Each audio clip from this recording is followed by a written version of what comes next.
తిరుమల లడ్డూకు వాడిన నెయ్యిలో కల్తీ జరిగిందని AP deputy CM Pawan Kalyan నిరూపిస్తే ఆయన బూట్లు తుడుస్తానని అన్నారు మాజీ మంత్రి వైసీపీ నేత అంబటి రాంబాబు.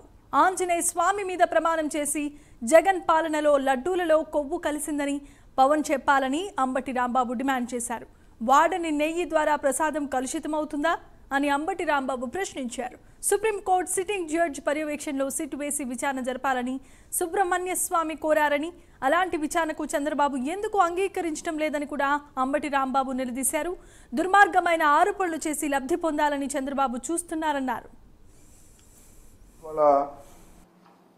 ఇవాళ నిన్న ప్రాయశ్చిత్త దీక్ష ప్రారంభించారు. ఇవాళ కనకదుర్గమ్మ గుడి దగ్గరికి వెళ్ళి మెట్లను కడిగారు. అయ్యా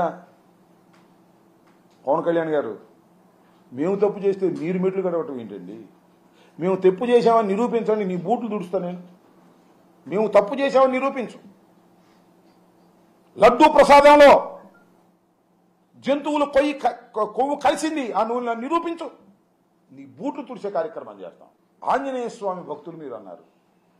అక్కడెక్కడో మన కొండగుట్ట ఆంజనేయ స్వామి దేవాలయాన్ని కూడా వెళ్ళి పూజ చేశారు. మీరు భక్తులనే విషయంలో మాకు ఎలాంటి సందేహం లేదు.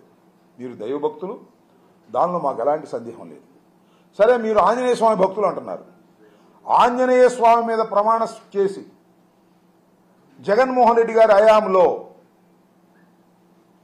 తయారైన లడ్డూల్లో కొవ్వు నూనె కలిసిందని ప్రమాణం చేసి చెప్పండి. మీరు నిజంగా భక్తులు కాబట్టి చెప్పండి, అప్పుడు ఎంక్వైరీ చేయించండి.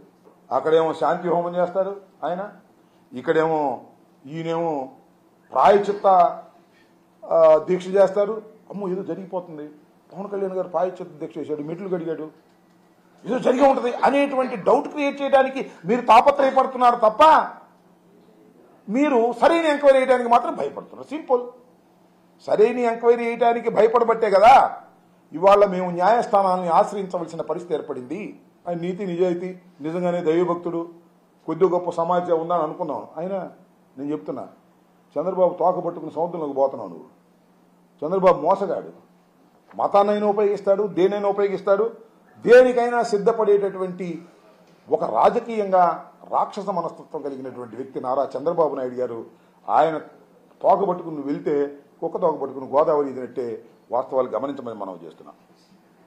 పవన్ కళ్యాణ్ గారికి, ఆంజనేయ స్వామి భక్తులైనటువంటి శ్రీ శ్రీ పవన్ కళ్యాణ్ గారికి మీరు అడిగిన ప్రశ్నకి 11 రోజులు ప్రాయచిత్త దీక్ష అని చెప్పి సినిమా షూటింగ్లో పాల్గొనడం తప్ప రైటా? ఆయనకే వదిలేద్దాం, పాల్గొమను. ఇప్పుడు అది ఆయన విఘ్నతకే వదిలేసే ప్రశ్న తప్ప మళ్ళీ గొడవ పెట్టుకోమని మీ సంగతి తెలుస్తా అంటున్నాడు. ఎందుకు వచ్చిన గొడవ బాబు మాకు? ఇప్పుడు ఆయనతో మేము ఎక్కడ గొడవ పెట్టుకోం? హరిహర వీరమల్లు ఆయనతో గొడవ పెట్టుకోగలం మేము?